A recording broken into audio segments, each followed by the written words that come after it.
I don't know what I'm doing posting this to the internet, but I need to get it out somehow. Maybe posting it online will help. I doubt it, but it's worth a shot. Here goes nothing. My name's Daniel Mathis. I used to be a detective, but I retired 2 months back. Well, maybe retired isn't the right word. Forced to quit is more like it. Either way, I'm not on the force anymore. That's enough about me, though. If I'm going to tell this story properly, then I need to start at the beginning. The very beginning. It started 20 years ago. A child went missing. A little boy, only 10 years old. His name was Johnny.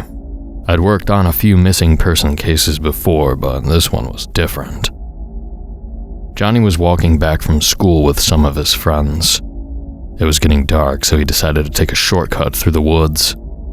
His friends were too scared to follow, so Johnny went alone. Needless to say, he never made it home. His parents reported him missing a few hours later. We searched the area for days. We questioned every sex offender in the 15-mile radius. Hell, we combed through every inch of that damn forest. But we never found him. Whoever took Johnny was smart about how they did it. They knew how to cover their tracks. It was almost like the kid vanished into thin air. Flash forward about a month to mid-January, and I'm knocking on his parents' front door. It was snowing that day. I remember Paul, the kid's father, answered the door. He looked tired, as if he hadn't slept in weeks. Despite this, he still made an effort to be polite. He gave me a weary smile and shook my hand. "Detective Mathis, come in," he said. "My wife's in the living room." His wife, Erin, was sitting with her back to me, staring at the TV. On the screen was a recording of Johnny, taken a couple months before he disappeared.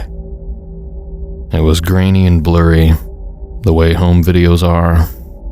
He had bright orange hair, freckles, and green eyes, just like his mother. In the video, he was dressed in a puffy jacket and playing around in a pile of leaves. They must have been taken in their front yard.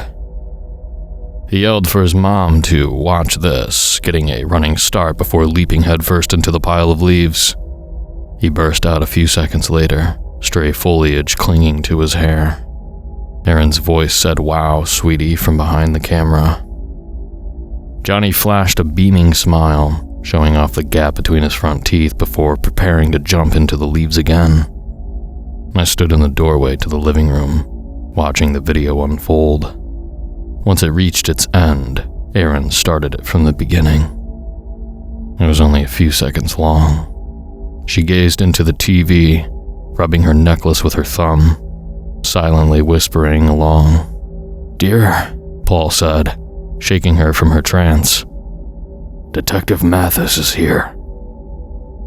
Erin looked over and paused the video. "Please, take a seat," Paul said, gesturing to a chair. Both he and Erin sat on the couch across from me, his hand holding hers as I started to speak. "Mr. and Mrs. McLean, I'm sorry, but I'm afraid this isn't good news. We have to call off the search for Johnny." Erin broke down immediately, sobbing into her hands. Paul squeezed his eyes shut, trying to stop himself from doing the same. To be honest, I felt like crying myself. I fought to keep it going for as long as I possibly could. But, well, Johnny's been missing for a month now, and we've run out of leads. We're going to keep the case open, but until any new evidence comes to light, well, there's nothing we can do. The living room was filled with the sound of Erin's wails. Paul tried his best to comfort her, but he was barely keeping it together himself. "You promised!" Erin started to shout. "You promised you would bring him home. Mrs. McLean, Why can't you bring him home?" she screamed. She rose to her feet and stormed upstairs, leaving Paul and I alone in the living room. "I'm sorry. I really am," I muttered, unable to look him in the eye. Paul wiped the tears away from his face before rising to his feet. "I think you should leave." I looked up at him, opening my mouth to say something, but no words came out. I simply nodded my head and rose to my feet. Paul was barely fighting back his tears as I left. As soon as I shut the door behind me, I could hear him break down and start to sob. Paul and Aaron both died 15 years later. Paul started drinking and never stopped. Aaron drove her car off a bridge in the middle of the night and drowned. I don't think they ever forgave me. Not really. To them, I was always the detective that failed to bring their child home.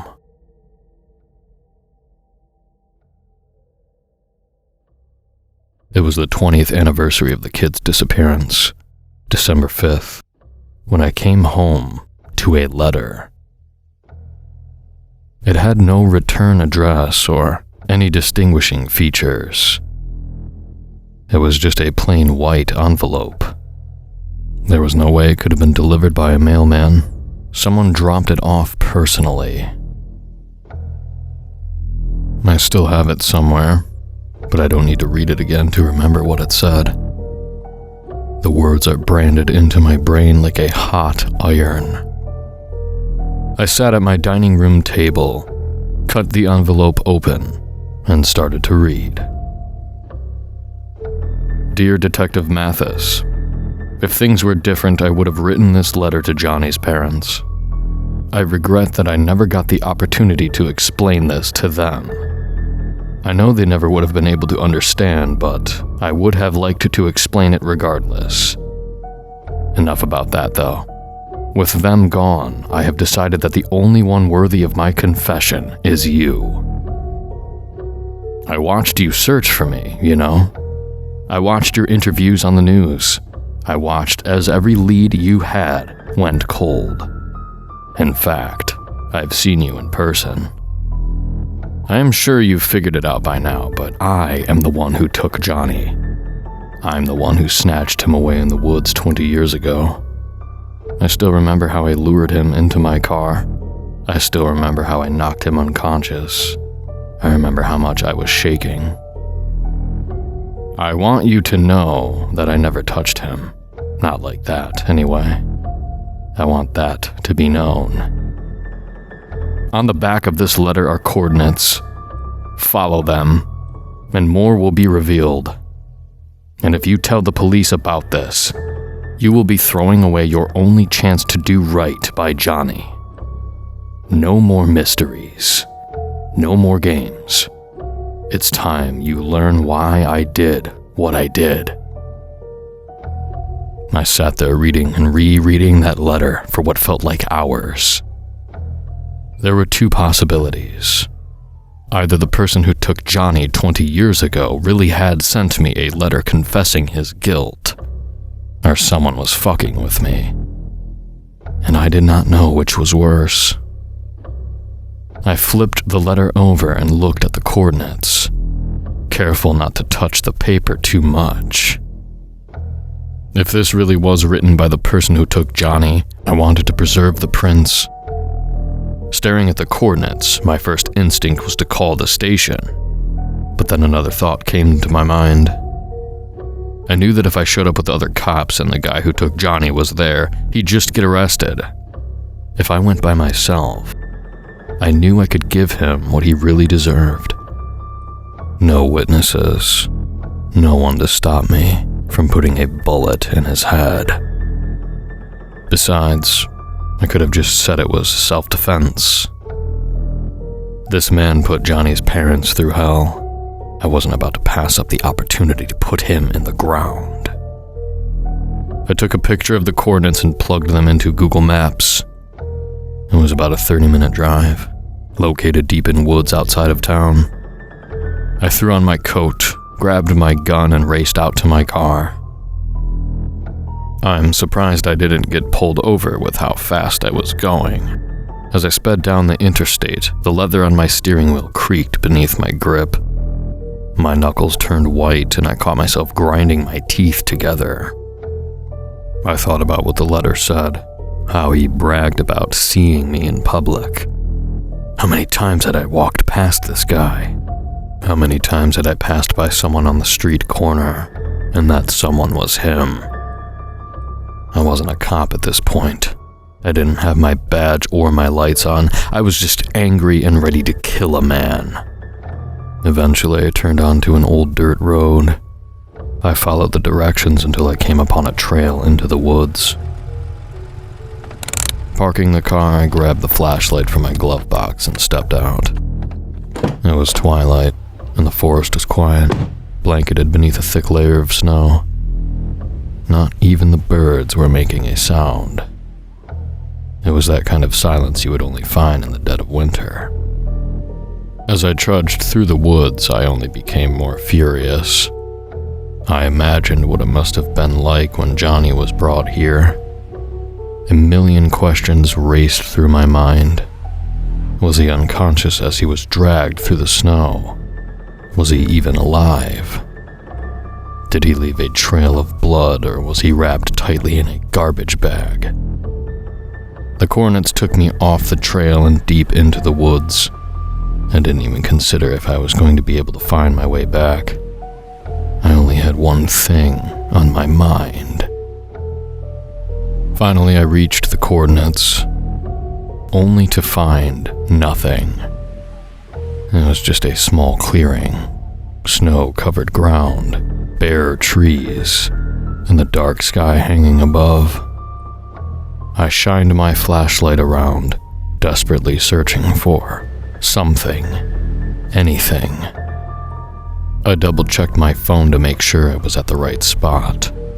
I was. Stumbling over to a dead log lying up against a small hill, I sat down. I buried my face in my hands and wiped away a few tears as my breath disappeared into clouds of vapor. The snow came up to my ankles, and the cold seeped through my boots. I slammed my fist down onto the decaying wood. I did it again, then again. I shot to my feet and spun around, screaming into the empty forest as I furiously stomped down on the log. The dry wood splintered and cracked beneath my boot as I yelled every profanity I could think of. After what must have been my 10th kick, my foot broke through the hollow log and slammed into something behind it. Something metal. I stumbled back, my foot throbbing in pain. Shining my light through the newly formed hole in the log, I saw a rusted metal surface hiding beneath it. I frantically rolled the log aside, the wood breaking apart as I revealed what was underneath. Brushing the snow aside, I realized that I was staring at the entrance to a bunker. My breathing was heavy as I tugged on the latch. To my surprise, it was unlocked. The heavy door groaned as I swung it open. I was greeted with stone steps leading down into the dark. Shining my light, I saw just how deep this bunker was. It must have gone down 10 to 15 feet before the steps finally stopped and gave way to an unlit hallway.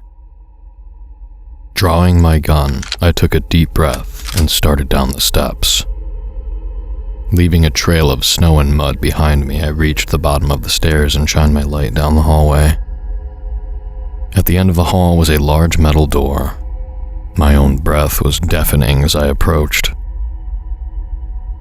Against the wall next to the door was a dial. Holding my flashlight in the crook of my neck, I turned it. I flinched as some sort of intercom screeched on, blaring an old and grainy rendition of When Johnny Comes Marching Home. It began with deafening drums and an ear-piercing whistle before giving way to a cacophony of voices. Stuffing my gun into my holster, I clasped my hands over my ears as the sound of an entire choir echoed throughout the bunker. Pushing the metal door open, I stumbled into the room beyond and frantically looked for the source of the music. At the far end of the room was a computer with multiple monitors, one of which was hooked up to a loudspeaker. I grabbed the wire and ripped it out of the speaker, abruptly stopping the music. With the song no longer playing, I looked around to get a feel for my surroundings. I was in a concrete room with low ceilings and flickering fluorescent lights. It looked like an old hospital ward. The counters were populated by scalpels, operating tools of various sizes, and syringes. In the center of the room was an operating table adorned with leather straps. The whole room smelled like rubbing alcohol. The lights in the ceiling did a poor job at illuminating things, making the whole bunker feel claustrophobic and suffocating. The wall on the left was like something you would see in a mystery film.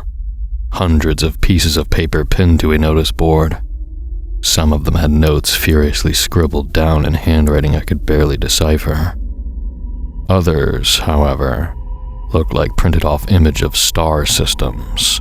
A picture of the Milky Way hung next to an old newspaper clipping from 20 years ago that read, "Strange lights spotted in the night sky." The wall opposite of that was, in fact, not a wall, but rather a glass divider, separating this section of the room from whatever was beyond it. Behind the glass was a thick blue mist, so dense that I couldn't even begin to see what was on the other side.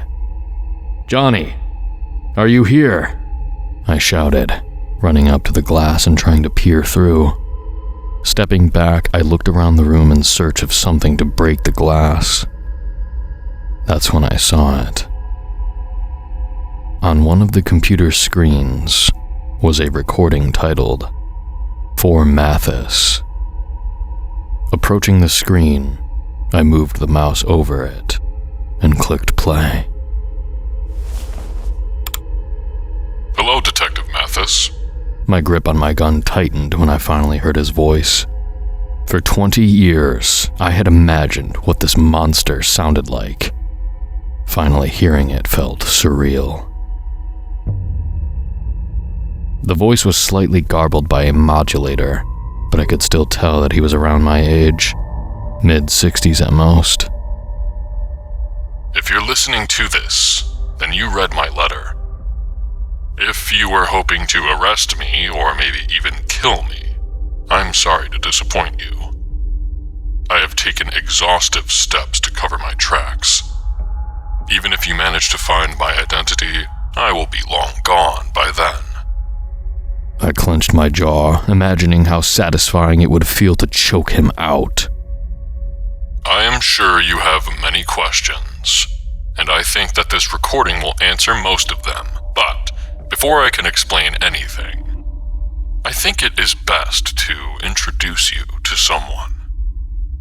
With that, the chamber behind the glass divider began to hiss.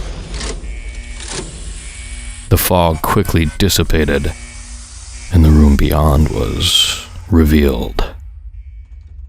I don't think I'll ever be able to forget what I saw when the mist fully cleared.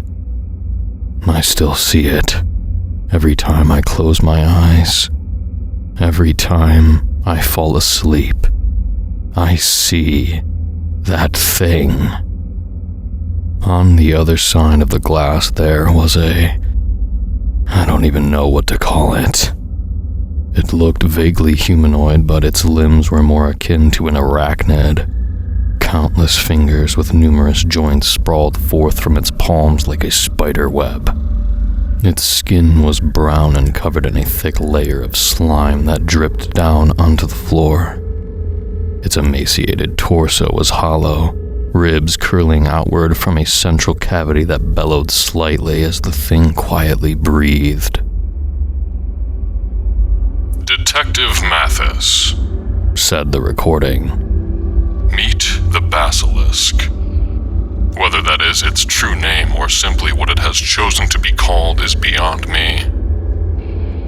As my eyes traveled over the creature's horribly misshapen and grotesque form, I saw something that made my heart sink into my stomach. Encased within its open rib cage was a body. It was small, frail, and wrapped in a cocoon of sinew.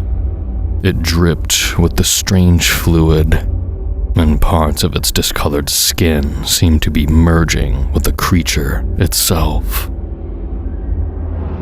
Taking a step towards the glass, I let out a quiet gasp when I saw the strands of orange hair hanging from its scalp. "Johnny," I whispered. To my horror, one of its green eyes fluttered open. His irises bloodshot. He looked at me for a split second before his pupil rolled back into his head and he started to thrash about. He was alive. He was fucking alive. Through the glass, I could hear horrible, excruciating groans. I pray I never have to hear anything like that again. They reverberated off the walls of the bunker, the choked sobs of a child crying not because he is sad or because he needs attention, but because he is in pain. I pressed my hand against the glass and fought back tears as I watched Johnny, the boy I thought had been dead for 20 years, writhe in agony before my eyes. Suddenly, his screams were overpowered by a low groan. A strange clicking noise filled the room as the many elongated fingers of the basilisk began to twitch.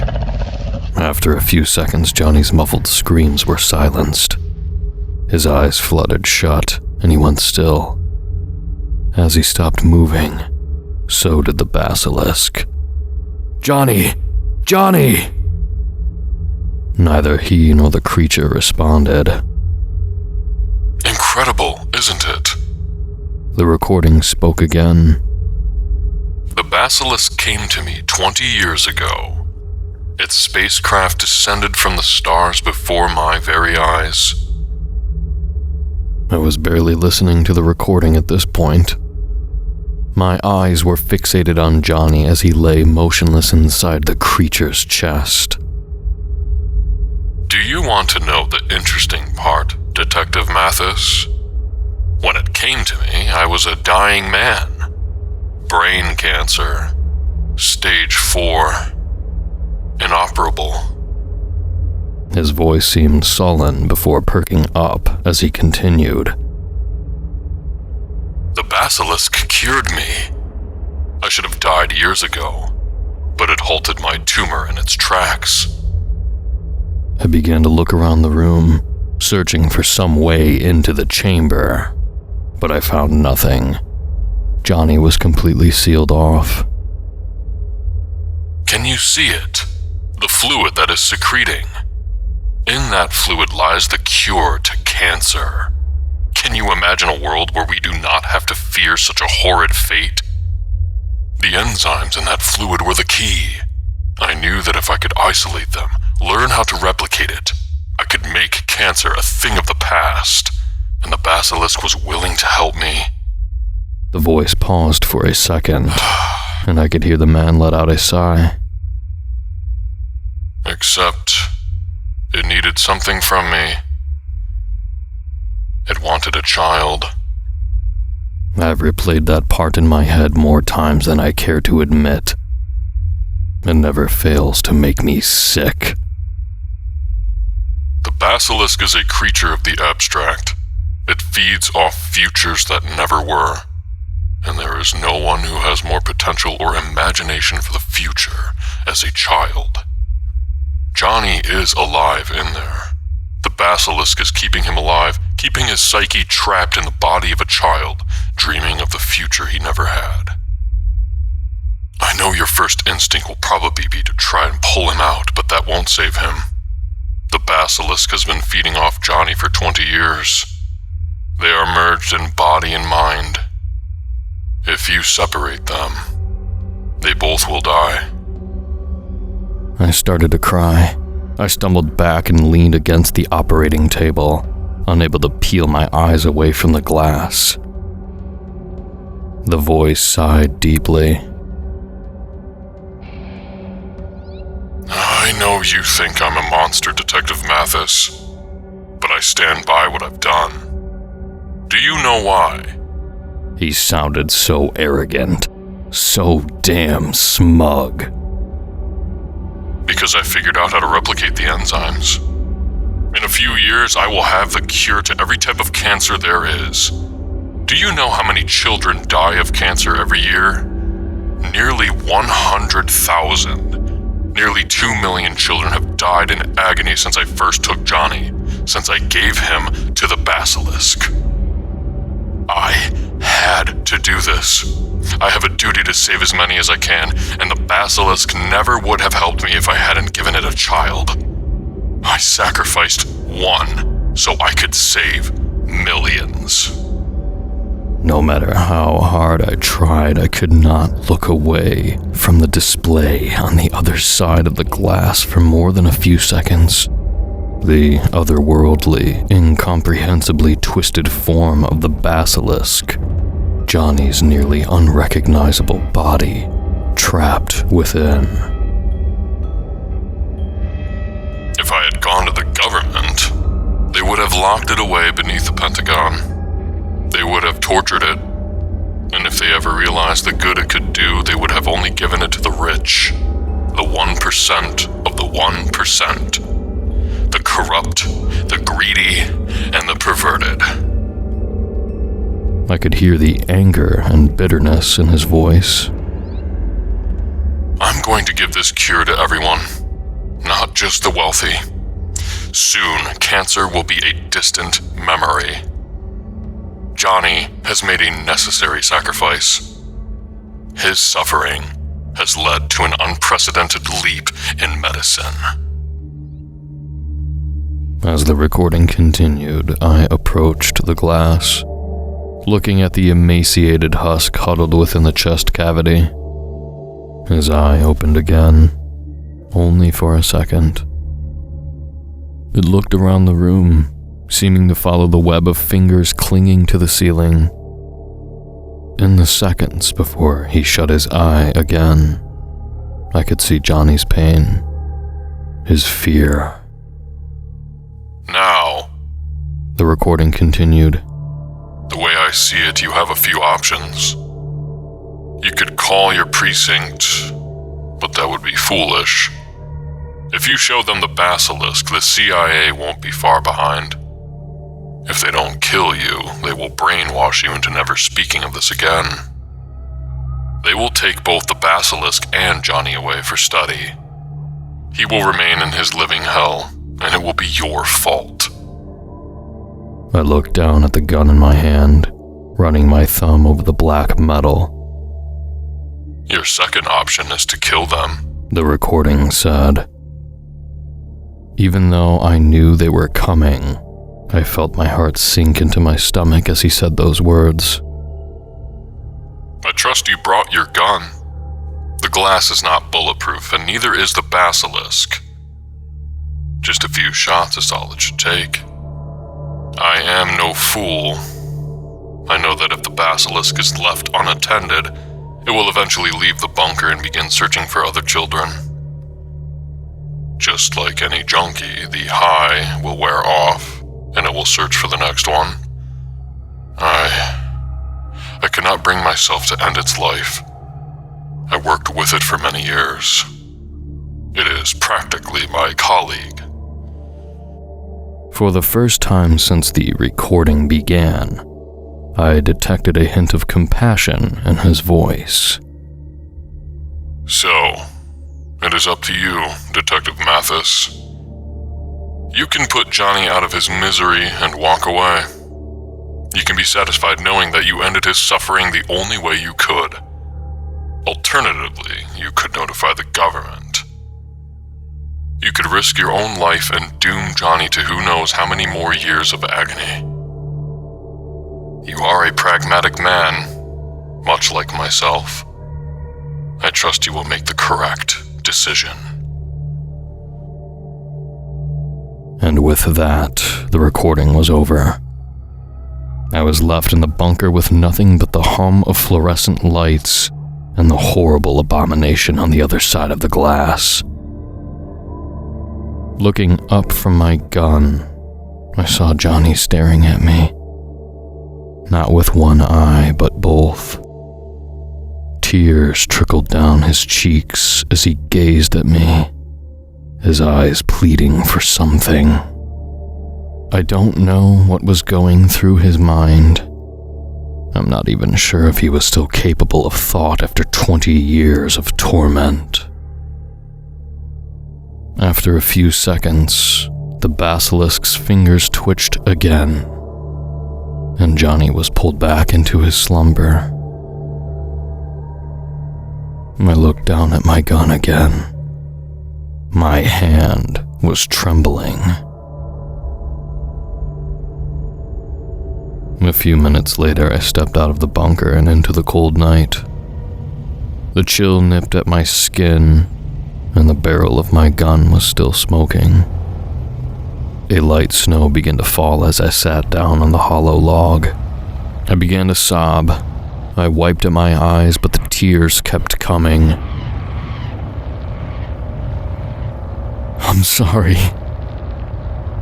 I'm so sorry. As I wept, I felt my gun's weight in my hand, 2 bullets lighter than when I had arrived.